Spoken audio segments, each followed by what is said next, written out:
We have a massive housing crisis. I see it firsthand. Families completely priced out. They're spending thousands each month on rent. They've no chance of ever getting a house of their own. I see people basically now talking about immigration. In fact, I see my own adult children who are 20, 18 and 17, and they're already having the conversation with me and my wife about the fact that they don't see a future in terms of being able to move out, get a house of their own, and they're talking about immigration. I've met so many people on the campaign trail telling me about their sons and daughters now in Australia or in the States. People have a right to travel, but we should always make sure that they have a right to stay at home with decent jobs, decent secure housing and decent public services.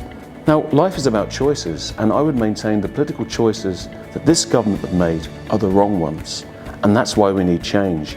Any decent government will prioritise the needs of people, the needs of housing, needs of public services, and enabling people to live a life of decency with decent working conditions and good pay.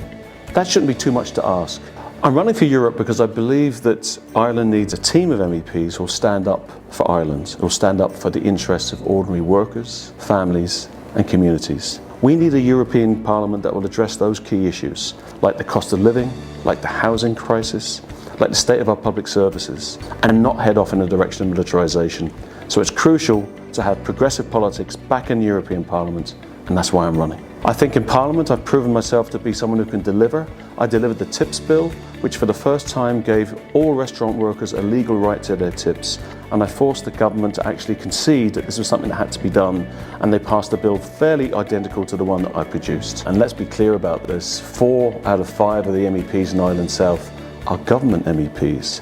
They're aligned to this government, and everyone knows this government has failed in the most basic and fundamental way in relation to housing, the worst housing crisis in the history of the state, in relation to our healthcare services, and the cost of living crisis. People and families are feeling the pinch, are worse off now than they've ever felt in decades. There's something fundamentally wrong with politics.